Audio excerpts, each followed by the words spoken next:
The final section we're going to talk about is cybersecurity funding opportunities. Again, I'm going to turn it over to the team to go over some of the hot and new grant opportunities for counties related to cybersecurity. Again, this isn't everything out there. There are some opportunities that go beyond what we're going to discuss today, but we're just highlighting some of the larger opportunities or the new opportunities that have recently been released. So with that, I'm going to turn it over to the team. Thank you, Christy. I will give an overview of the Rural and Municipal Utilities Advanced Cybersecurity Grant and Technical Assistance Program. This is a program that was established by the Department of Energy and to provide grants and technical assistance for utilities to detect, respond to, and recover from cybersecurity threats.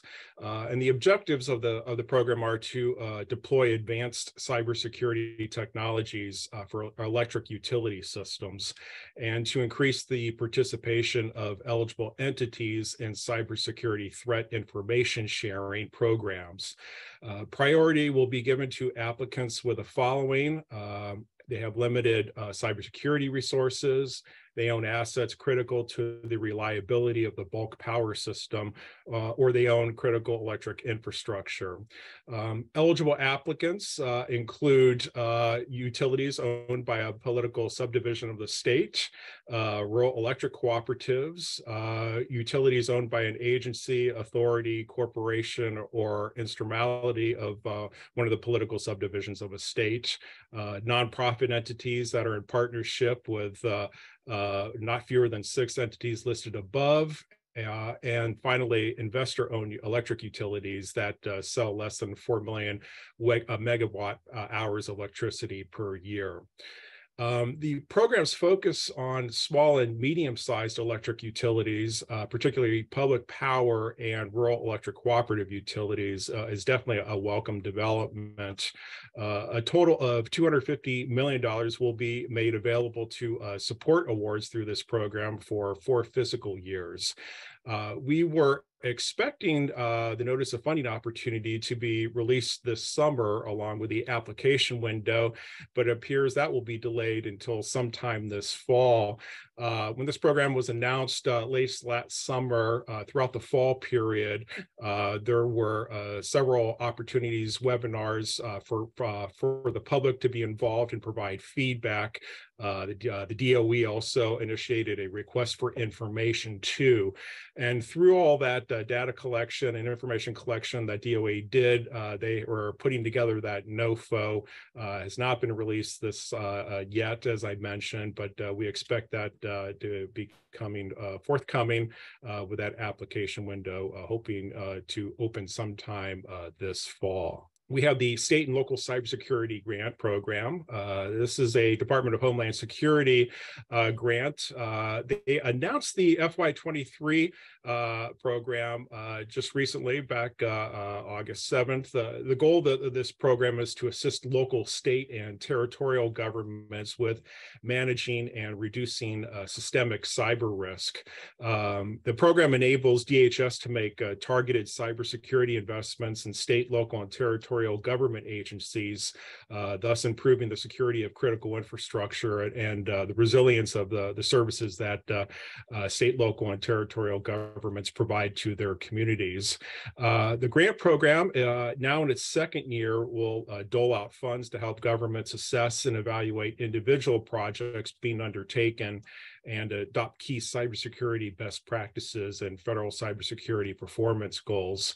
The focus is a change from last year's program, which asked applicants to develop governance structures and a cybersecurity plan to help respond to incidents and ensure continuity of operations. But as states and territories should have completed these tasks, applicants are now being asked to focus on a new set of objectives.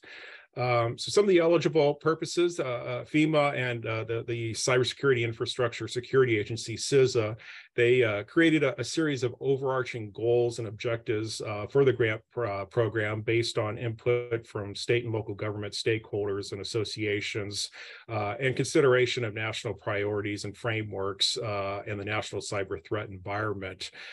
Some of those priorities include implementing, as I mentioned, cyber governance and planning, assessing and evaluating systems and capabilities, mitigating prioritized issues, and building a cybersecurity workforce, another huge important objective.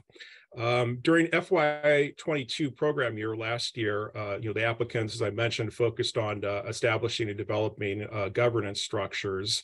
For the FY23 program year, applicants were required to focus on implementing their cybersecurity plans by addressing the following program objectives: understanding their current cybersecurity posture and areas for improvement based on continuous testing, evaluation, and structured assessments, implementing security protections commensurate with risk, and then ensuring organizational personnel are appropriately trained in cybersecurity, commensurate with their responsibility. To support the FY23 grant requirements, cybersecurity plans must include the following activities. As I mentioned, conducting the assessment and evaluations as the basis for individual projects throughout the life of the program, and adopting key cybersecurity best practices. The eligible entities for this program are all the 50 U.S. states, the District of Columbia, Puerto Rico, and the territories. And the eligible entities are required to pass through 80% of their total funding to local government subrecipients, including at least 25% of that funding to rural areas. The FY23 grant NOFO defines a rural area as any area with a population of less than 50,000 individuals. And under this program, local governments are defined as county, municipalities, city, town, townships, local public authorities, school districts, special districts, councils of governments, other regional interstate government entities or agencies of local governments. It also includes Indian tribes and related tribal organizations. As far as the funding amount, in FY23, there's approximately $374.9 million of funding available. All the 50 states will receive a minimum of, or have received a minimum of at least $2 million in funding, with the remaining funding being appropriated based on the entity's overall population and population located in the rural area. California did receive an allocation of about $15.9 million. The application window opened on August 7th, and the submission deadline is October 6th. And I just want to add that how can these local governments, so counties, access this program?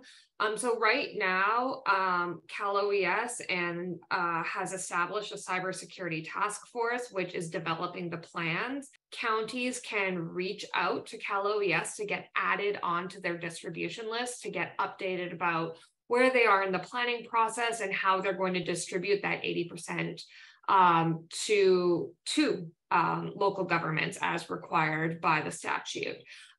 So I do know that they are trying to get something out by the end of the year, the last time I checked in with them. But if your county has not already done so, please reach out to Cal OES to make sure that you're on that distribution list. And if your county has not engaged in any of their task force or community outreach events, I would highly recommend. This is a great opportunity for you guys to really get further insight into what Cal OES is planning and how they're going to distribute that requirement of 80%. So the next program that can support some type of cybersecurity initiative that I'm going to speak to is FEMA's State and Homeland Security Program, which is part of FEMA's overall Homeland Security Grant Program. So the Homeland Security Grant Program, the purpose of that program, which includes 3 grants, two which I'm going to speak to today, the State Homeland Security Program and the Urban Area Security Initiative, that it encompasses the Homeland Security Grant Program, which the main goal of this is to support states and local efforts to prevent terrorism and other catastrophic events, to help prepare the nation for threats and hazards that pose the greatest risk to security in the United States. So the State Homeland Security Program assists states, tribes, territories, and local preparedness activities that address high priority preparedness gaps across all core capabilities where a nexus to terrorism exists. So that includes cyber terrorism.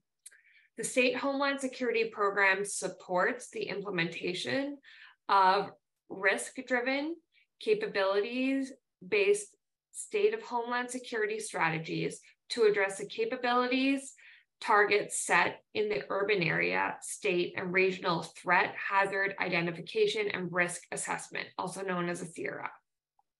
The capability targets are established during the THERA process and assessed in the State Preparedness Report, and informs planning, organization, equipment, training, and exercises needed to prevent, protect against, mitigate, respond to, and recover from acts of terrorism and other catastrophic events.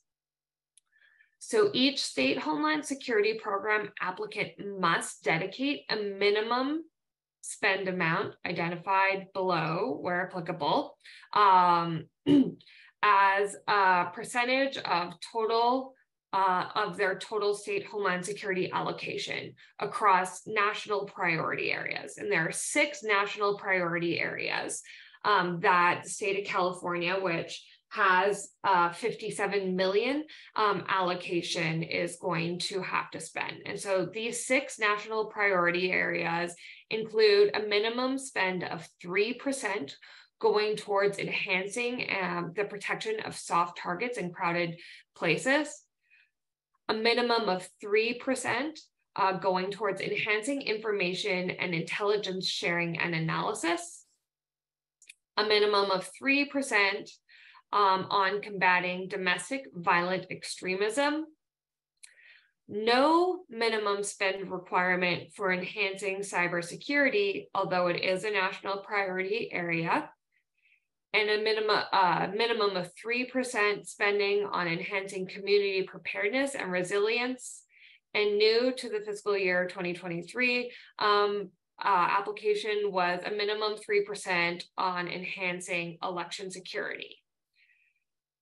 For the enhancing cybersecurity national priority area, as I mentioned, there's no minimum spend requirements. However, FEMA is strongly encouraging recipients of this funding to make the investment in this area as it is a critical national concern. So it's very important, even though it isn't, has not been mandated in a spend account, that these projects get taken seriously.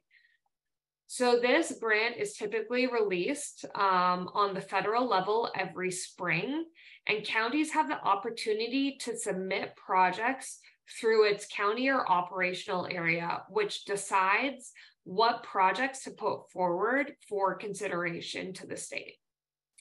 Working with the counties and operational area local governing body to prioritize, the counties should be working with them to prioritize cybersecurity projects to ensure that they're given due consideration when selecting projects to submit up to the federal government. So this program, basically, the state is getting the chunk of money, and then each county operational area can submit projects up to the state for consideration, and then the state will decide which projects it's going to put forth to FEMA for funding. So again, you're going to be wanting to work on your local and regional levels to make sure that your projects are under consideration. This grant comes out on the federal level in the spring, and typically the local and regional areas are working kind of like in the summertime on selecting the projects to submit up to the state and to FEMA in the fall. So the Urban Area Security Initiative is also part of the overall Homeland Security Grant Program offered by FEMA. The Urban Area Security Initiative is also known as UASI, and it addresses the unique risk-driven and capability-based planning, organization, equipment, training, and exercise needs of high-threat, high-density urban areas based on the capability targets identified during the threat and hazard identification and risk assessment process, as well as the associated assessment efforts. And it assists them in building an enhanced and sustainable capacity to prevent, protect against, mitigate, respond to, and recover from acts of terrorism. Within California, there are 6 UASI areas that each get their own designated allocation. So counties that are located within those designated 6 UASIs have the opportunity to work with them to access some of these funds. Similar to the State Homeland Security Program, UASI follows the same 6 national priority areas, and counties should work with their individual UASIs to learn about what their unique priorities are. Sometimes the UASI areas do not prioritize cybersecurity within their allocation, but they do offer other free services to support cybersecurity gaps. For example, the Bay Area UASI has a regional contract with a provider to conduct local gaps and need cyber assessments and review incident response plans and offer recommendations. So you're going to want to be reaching out for those counties located in the listed UASI areas for California. You're going to want to be reaching out and seeing what resources they have available to support your cybersecurity needs. One important note that I want to stress regarding both the State Homeland Security Program and the UASI Security Program is cybersecurity is only one of the 6 national priorities. So if you have other projects that are responsive to some of the other priorities, also consider putting those forward as well. Thanks so much, Heidi. I did want to clarify, because in comparison to the broadband infrastructure, it doesn't seem like there's many grants available to support cybersecurity projects. Do you have suggestions for counties on other resources available? How do we think about that? Yeah, unfortunately, you know, the bipartisan infrastructure law did create the state and local cybersecurity program, which is basically the county's best opportunity to access cybersecurity only funding. However, CISA, the Cybersecurity Infrastructure Security Agency, does offer a bunch of free resources. CISA offers a range of cybersecurity assessments and evaluation, operational and resiliency tools, including providing information on cybersecurity practices, organizational management, and external dependencies, and other key elements to help counties provide a robust and resilient cybersecurity framework. These free resources offered by CISA are professional, no-cost assessments, which can be provided on request by counties of CISA. So this is a voluntary type of situation where counties can go to CISA's Cyber Resource Hub that's linked on the screen, and you can really go through each of the cyber assessment tools listed on the screen to access a free professional assessment from them on what your cybersecurity infrastructure is like. We can talk a little bit about each of these assessment tools. So the assessment and evaluation and standardization free resource is CISA's vulnerability management team offers these AESs programs that are available to federal, state, and local and tribal territories and governments on critical infrastructure and federal agency partners. The program is designed to enable organizations to have a trained individual that can perform several cybersecurity assessments and reviews in accordance to industry and or federal information security standards. So it's an opportunity for you guys to get someone trained up in the county to be able to provide some assessments and reviews. There's vulnerability scanning opportunities, which evaluates external network presences by executing continuous scans of public, static, IP, version 4s for accessible service and vulnerabilities. These services provide weekly vulnerability reports and ad hoc alerts. So it's kind of a tool that you can layer into your existing cybersecurity program. The Cyber Resiliency Review is an interview-based assessment that evaluates an organization's operational resilience and cybersecurity practice. This assessment is derived from a resilient management model and a process for improvement of the model based on Carnegie Mellon's software that was developed for managing operational resilience. These reviews evaluate the maturity of your organization's capacity and capabilities in performing, managing, and measuring, and defining cybersecurity capabilities across several domains. Receiving these reviews will provide your organization with a more robust awareness of your cybersecurity posture and provide facilitation of improving enterprise-wide awareness of the need for effective cybersecurity management, a review of capabilities essential to the continuity of critical services during the operational changes and crises, and integrated peer performance comparisons for each of the 10 main issue areas covered in the assessment. And finally, you'll come out of this reporting tool with a comprehensive final report, which includes options for improvement for the county. Again, this assessment is available as a self-assessment or a CISA facilitated assessment. Great, thanks for reviewing those.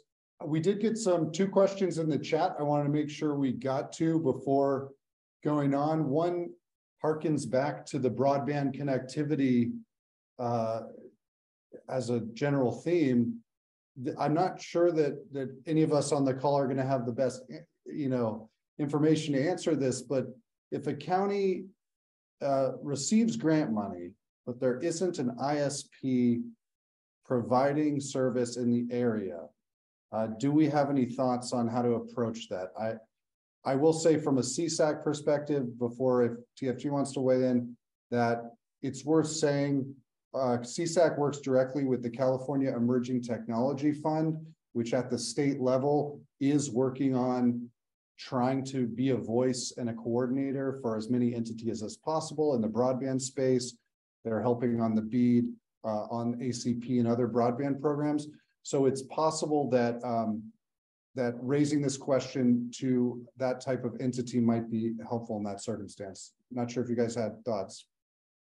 Yeah, Brian, I'll take that on. One of the things obviously that they can do, and I've seen examples across the country with this. The county can become basically own the network, build it out. I mean, they've got the ability to, the rights of way to make ready issues that would be easy for them to solve since they own a lot of those rights of ways.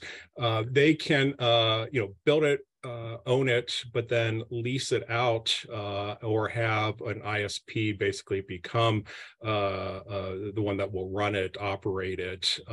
If there isn't an ISP in the area, maybe in this particular case, you can work on incentivizing ISPs, especially wireless internet service providers. As I mentioned, these ISPs, you might be able to ease the potential their access to utility poles and rights of ways.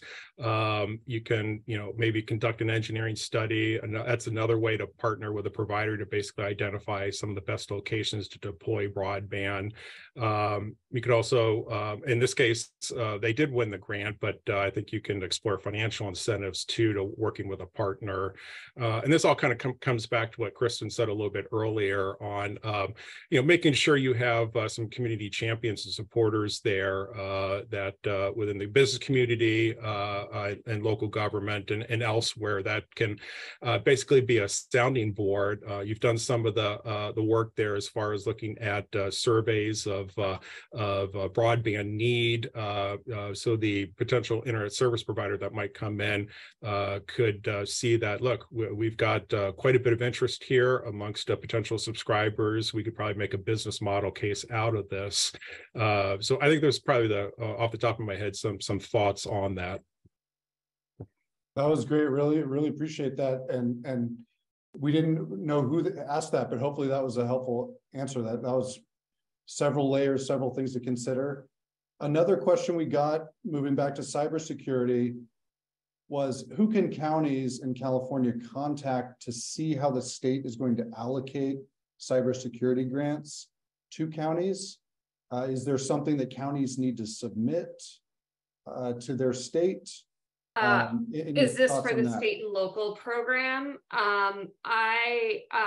Following this webinar, I can provide CSAC with a contact that I've been working with at Cal OES for that program for you guys to reach out and make sure that you're getting on that distribution list for input. And then for the most part, regarding kind of the state Homeland Security or the UASI programs, those are unique to each region. As I said, there's 6 UASIs in California. They're each going to have their own website that you can look at and reach out to them individually. So there's no, I guess, one-stop shop. You could reach out to Cal OES and ask them who you can talk to as another avenue. And we can drop some, in a follow-up email after this, drop some information about, some great contacts that counties might look up to. All the tools you just went through, Heidi, there's a lot on assessment, on evaluation, in terms of free resources folks can look at. What funding is available to bridge the gaps that may ultimately come out of all that assessment and evaluation? Unfortunately, these free tools do not provide the fixes. So they find your gaps, but they do not provide funding for that. It is likely county's best shot at getting, funding for these fixes is through some of the grant programs, specifically the state and local cybersecurity grant program that we touched upon today. Dan says, when I checked into this a while back, I was told there's a lot of preparation already done and documents submitted previously, and basically their county could not participate. Any thoughts on how to assist with that? I'm not sure which program that's in reference to. I'll handle this one. Deanne, I'd like, what I'd suggest doing is actually setting up for their office hours and sitting down with our team. I'm not sure which program you're talking about, but we'd love to know more about what you're trying to accomplish, what projects or programs you're trying to implement in your county. And then I think we can help you debug, find the best funding opportunity, and then go from there. In general, some of the services that we do provide, that TFG does provide to counties, is the project readiness. So if there are elements of a project that need to be developed and taken care of prior to submitting an application, those are services that we can provide to counties. to get that grant or to get that project grant ready. So I suggest signing up for office hours.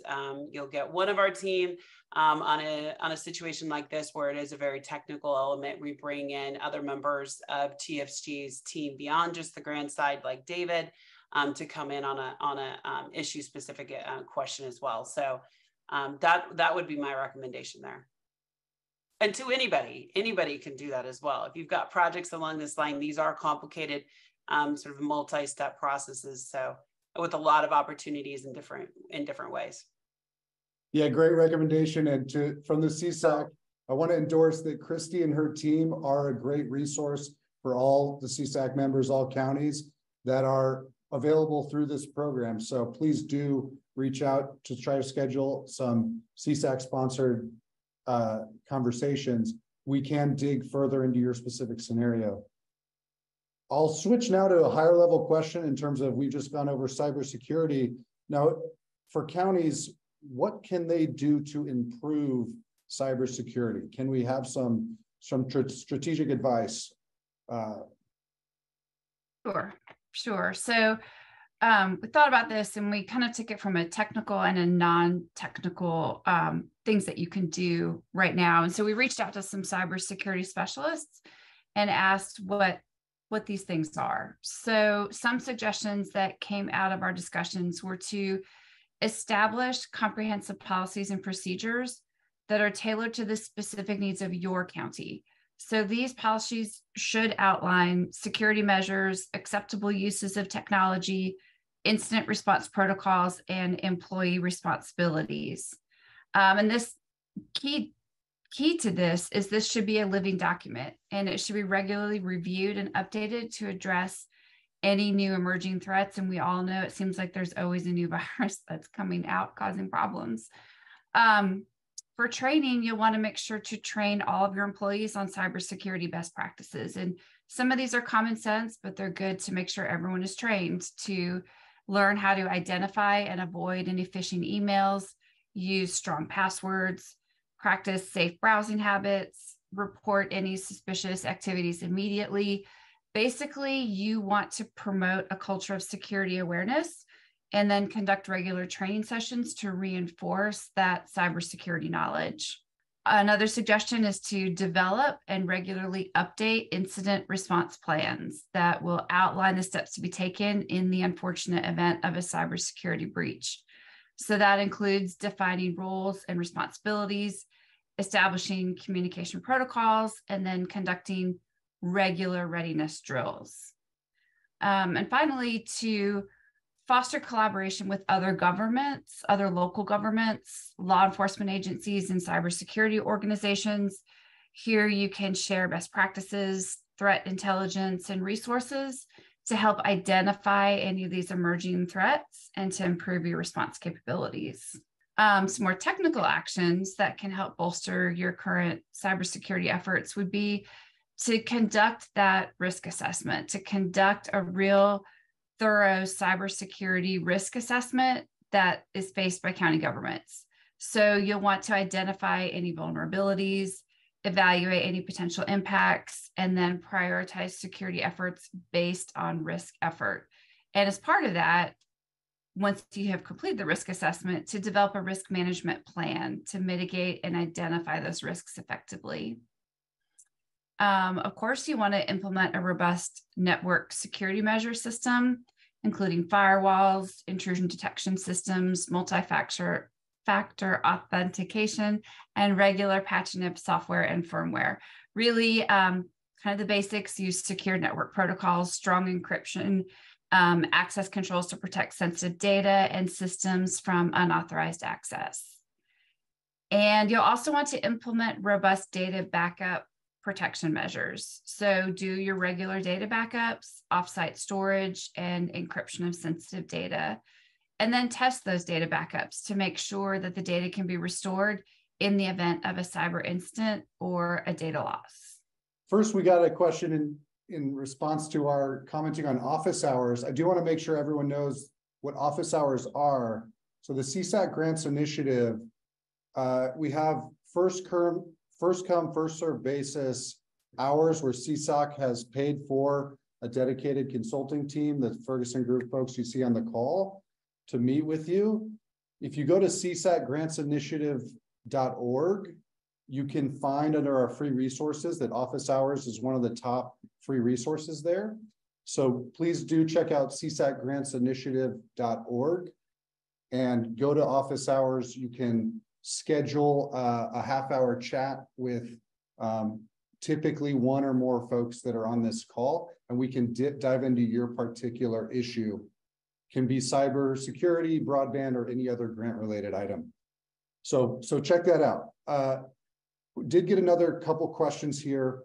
In terms of the SLCGP funds, how are those allocated to counties? Is there a list? Is it formula? Is it competitive? Can we speak to that?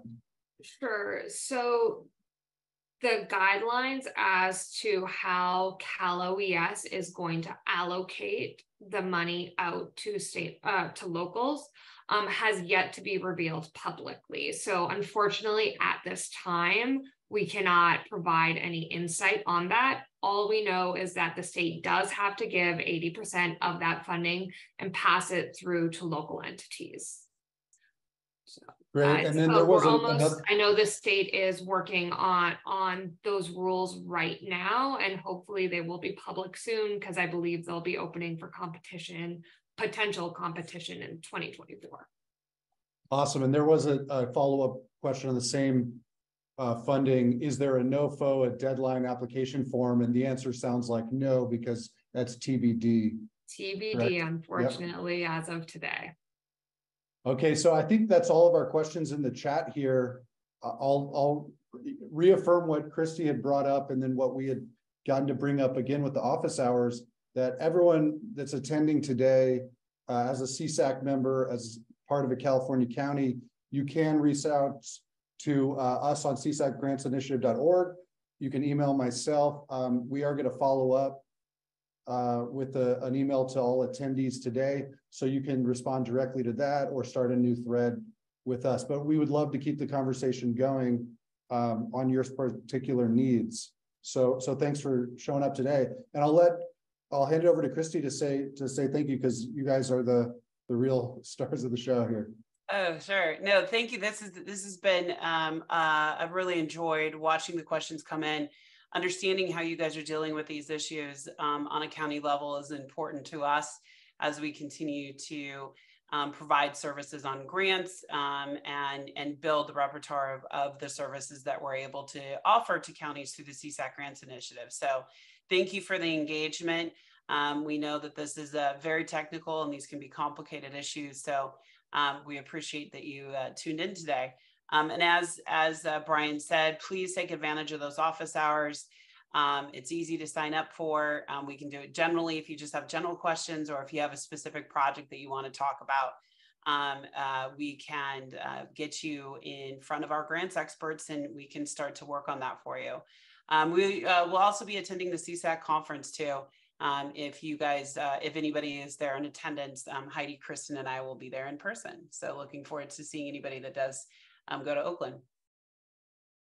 Someone in the comments said, wow, that's a great service to office hours. So I'll just publicly say that is correct. It is a great service. You should check it out. Yeah. And thanks so much to the Ferguson Group team, of course, and to David, who's first time joining us on the Grants Initiative side. Yeah. Thank you, everybody. Bye-bye. Thank you.